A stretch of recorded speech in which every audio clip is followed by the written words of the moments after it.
क्रमशः वंदन।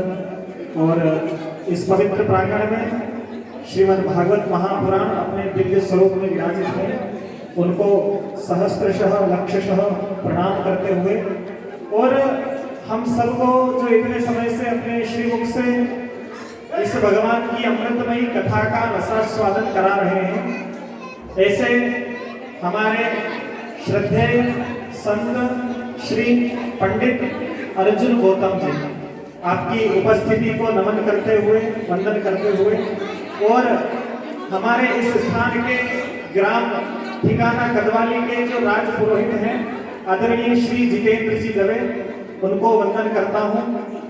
मातृशक्ति जो हमारे मध्य विराजित हैं उनको प्रणाम करता हूँ।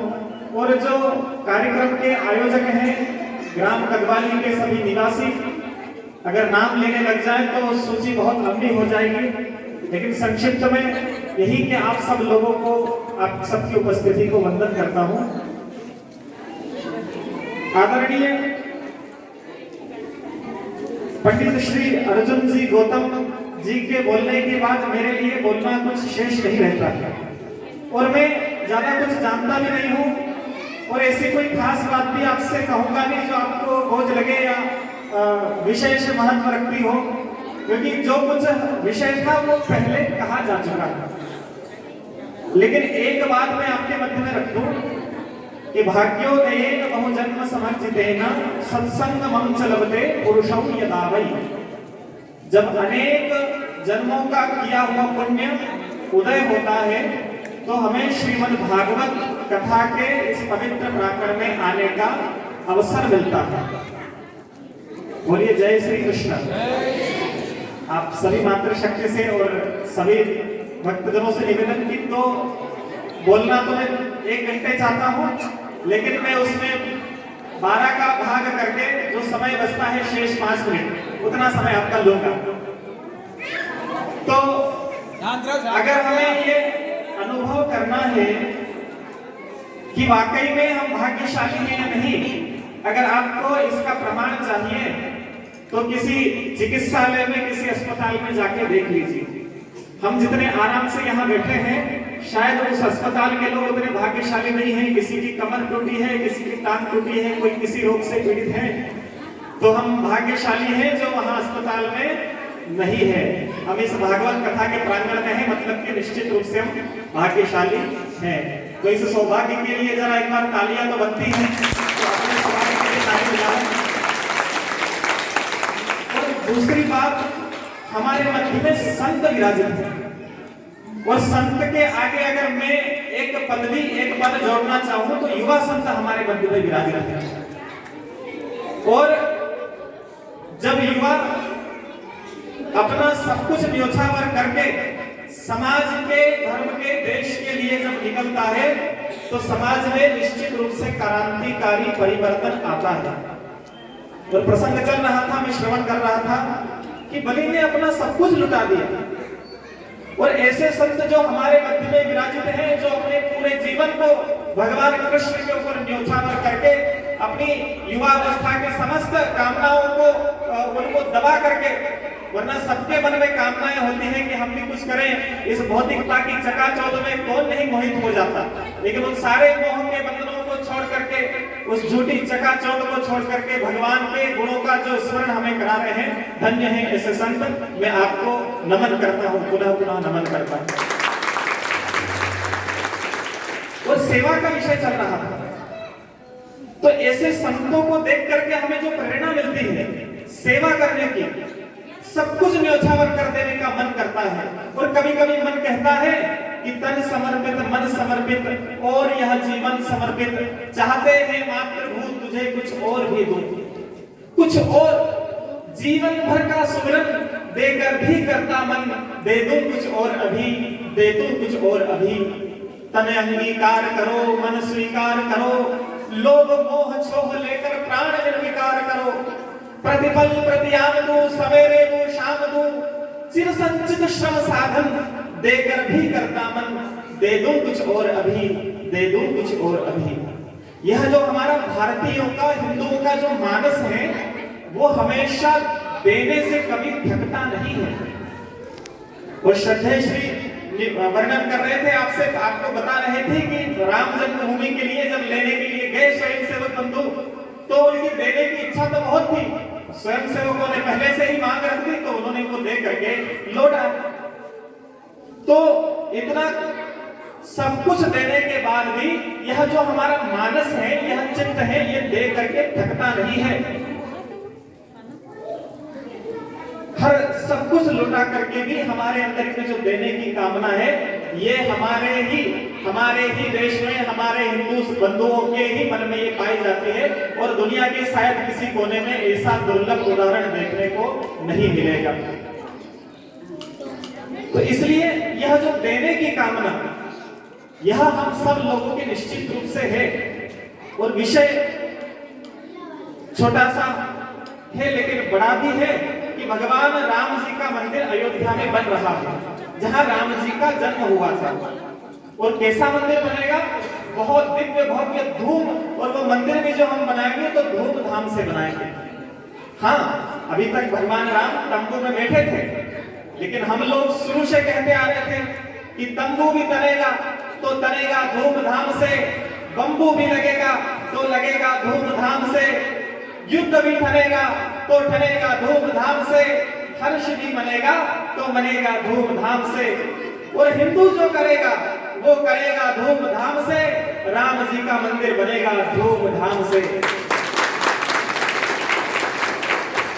भगवान राम जी का मंदिर हम अपने इसी देह से, इसी काया से, इन्हीं आंखों से देखता हुआ, बनता हुआ देखने जा रहे हैं। पर हमारी क्या भूमिका है उसमें? तो हमें इतना ध्यान रखना है कि राम जी करा रहे हैं, राम जी का काम है, और राम जी के काम में काहे का विराम है? जिंदा रहे तो जग जीवन ललाम है, और राम जी का काम करते करते अगर मर भी गए तो रहने को स्वर्ग धाम है, क्योंकि हमको तो काम बस राम जी के काम से, राम जी का मंदिर बनेगा धूमधाम से। तो राम जी का मंदिर हमें धूमधाम से बनाना है। और जब आह्वान किया भगवान राम ने कि भाई समुद्र पर पुल बांध देंगे, तो सारे जितने शक्तिशाली वानर थे, रीछ थे, पक्षी थे, पशु थे, छोटी छोटी गिलहरी भी अपनी सेवा सहयोग देने के लिए वहां आई। लोगों ने हंसी उड़ाई, मजाक उड़ाने वाले भी कुछ शरारती तत्व समाज में होते हैं। उन्होंने कहा रे गिलहरी, तू जरा सी है, किसी का पैर लग जाएगा तो तेरा कचूमर बन जाएगा, क्या कर लेगी तू? गिलहरी ने कहा भैया मैं जानती हूँ कि आप जैसे बड़े बड़े महान योद्धा लगे हैं, बड़े बड़े पत्थर में नहीं ला सकती, लेकिन मैं छोटे छोटे कंकर ला सकती हूँ, और बड़े पत्थरों के बीच में जो छोटी छोटी दरारें रहेंगी उनको भरने का काम मेरे छोटे छोटे पत्थर करेंगे। और एक बात और, कुछ लोग हंसी भले उड़ा रहे हैं, लेकिन जब राम जी के काम का इतिहास लिखा जाएगा तो उस इतिहास में ये भी होगा कि राम जी का सहयोग करते समय कुछ लोग दूर बैठ करके हंसी भी उड़ा रहे थे, तो एक छोटी सी गिलहरी भी थी जो अपना थोड़ा सा ही सही लेकिन राम जी के काम का सहयोग कर रही थी। मेरा नाम राम जी के काम का सहयोग करने वालों की लिस्ट में होगा, दूर बैठकर खींची करके हंसी उड़ाने वालों की लिस्ट में मेरा नाम नहीं होगा। और हमें भी आज ये अवसर मिला है कि राम जी का इतना दिव्य भव्य गगनचुंबी मंदिर अयोध्या में बनेगा। हम हिंदुओं का 2-4 सालों से नहीं, 10-20-30 सालों से नहीं, 500 सालों का जो स्वप्न था, 500 सालों से हिंदू समाज ने अनेक लड़ाइयां लड़ी, अनेक बलिदान, लाखों लोग बलिदान हुए, और बस एक ही कामना कि अयोध्या में राम जी का जहां जन्म हुआ उस जगह पर राम जी का भव्य मंदिर बने, और वो समय अब आया है। और हम सब लोगों को भी सहयोगी होने का सुअवसर प्राप्त हुआ है। तो हम में से राम जी के काम में गिलहरी भी आई थी, तो हम में से कौन कौन गिलहरी बन के राम जी के काम में सहयोग करेंगे? जरा हाथ खड़े करके बताएंगे। गिलहरी जैसा सामर्थ्य किस किस को भगवान ने दिया है? बहुत अच्छा, आप एक बार अपने लिए ताली बजा लीजिए। लेकिन मैं आपको बताऊं, राम जी का जो मंदिर बनेगा आज तक का सबसे बड़ा दिव्य भव्य, इतना मजबूत। हम घर बनाते हैं तो 2-4 साल में लिपा पोती करनी पड़ती है, कलर रंग रोगन करना पड़ता है। वो मंदिर इतना मजबूत होगा, इतना भव्य होगा कि 1000 साल तक उस पर कुछ भी करने की जरूरत नहीं है, कोई मरम्मत कराने की जरूरत नहीं। ऐसा मजबूत और गगनचुंबी मंदिर वहां बनेगा, और हजारों करोड़ रुपए की उसकी राशि है। लेकिन मुझे लगता है कि अगर कटवाली के लोग, गिलहरी तो हैं केवल गिलहरी बनने से काम नहीं चलेगा, हमें गिलहरी से भी अधिक सामर्थ्य दिखाना पड़ेगा। तो राम जी के काम में नल नील भी आए थे, तो हम में से कौन कौन नल नील की भूमिका निभा सकता है, जरा हाथ खड़े करके वो भी बताएं। बड़े बड़े पत्थर हमें उठाने हैं, बहुत बढ़िया। आप सब लोग के लिए पुनः एक बार ताली बजा रहे हैं भाई। गिलहरी थी 10 रुपए, 100 रुपए, 1000 रुपए तो वो भी ला रही थी, लेकिन 10 रुपए 100 रुपए से काम नहीं चलेगा। आज तो हजारों हजार देने की आवश्यकता है, हजार ही नहीं लाखों, और मैं तो कहूंगा कि करोड़ भी अगर हमें देना पड़े तो देना चाहिए। क्योंकि हम एक बात कहते हैं ना, कुछ भी बोले, कोई कहता है कि साहब आपके घर बड़ा बंगला है, गाड़ी खड़ी है, संपन्नता है, बोले सब राम जी ने दिया है। तो जो हमारे पास है वो किसका दिया हुआ है? राम जी का दिया हुआ। हमारा घर राम जी ने दिया है, और जब राम जी का घर बनाने की बात आई तो हम क्या देंगे? 10 रुपया। और कई तरह ज्यादा कहां से लावा, कटवाली में कहां पैसा है? नहीं, ऐसा नहीं करना है, हजारों की, लाखों की। और मैं तो ये कल्पना कर रहा हूँ कि शायद करोड़ भी इस गांव से निकल जाए तो कोई आश्चर्य की बात नहीं होगी। तो जरा एक बार फिर से अपने भाग्य के लिए ताली बजा लें कि हमें ऐसा सौभाग्य मिला है। तो जो हमें समर्पण करना है, हम सभी, क्योंकि राम के दूत हैं, श्रद्धेय सप्तश्री, मैं भी राम के कार्य में लगा हुआ था, और रोज 2-4 सभाएं करनी होती है राम जी के कार्य के लिए। तो महिदपुर क्षेत्र में सभा करके तुरंत यहाँ के लिए दौड़ा में आया। और हम, क्योंकि हमारे राष्ट्रीय स्वयं सेवक संघ के परम पूज्य सरसंघ चालक जी ने एक विषय रखा कि राम जी का मंदिर तो बनके तैयार हो जाएगा, लेकिन हमारे मन को, हमारे घर को, परिवार को भी हम राममय बना लें। उसके लिए क्या करना होगा? भागवत कथा सत्संग के माध्यम से हम अपने मन को पवित्र कर रहे हैं, और हमारे जो छोटे छोटे राम रूपी जो बच्चे हैं, इनमें भी हमारे हिंदुत्व के संस्कार जागृत हैं। राम मंदिर में हम आए तो हमें राम जी की स्तुति, उनका कौन से श्लोक से प्रार्थना करनी चाहिए, ये हमारे बच्चों को आना चाहिए। हनुमान चालीसा हर हिंदू को पढ़ना ही चाहिए। और हम एक छोटा सा प्रकल्प लेकर के कि पूरे उज्जैन के क्षेत्रों में, सभी तहसीलों में, ग्राम स्तर तक भगवत गीता, संस्कृत और हनुमान चालीसा, ये संस्कार केंद्र, एक घंटे के संस्कार केंद्र पूरे जिले भर में चलाते हैं, जहां हिंदू समाज के बालक बालिका आकर के निःशुल्क उन संस्कार केंद्रों में संस्कृत सीखते हैं, योग सीखते हैं, गीता के श्लोक याद करते हैं। तो ऐसे 500 से ज्यादा बालक बालिकाओं को हमने गीता पूरी कंठस्थ करा दी। संस्कृत भाषा उनको धारा प्रवाह बोलना आता है। और कुछ उदाहरण अगर मैं देना चाहूँ तो 2 बहनें हमारे साथ आई हैं, भगवत गीता के पूरे 18 अध्याय उनको कंठस्थ बिना देखे। अगर अवसर लगा, कल तक हम यहाँ रुकने वाले हैं, संभव हुआ तो आप प्रारंभ में भगवत गीता के कुछ अध्यायों का पारण यहाँ हो जाएगा। तो मैं निवेदन ये कर रहा था कि राम जी के काज में हम सब लोगों को सहयोग करना है।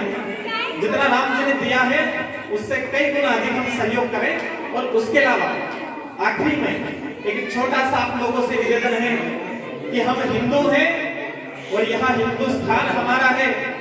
ध्यान रखना हिंदू बंधुओं, विश्व में अब कोई भी देश हिंदुओं के लिए नहीं बचा है।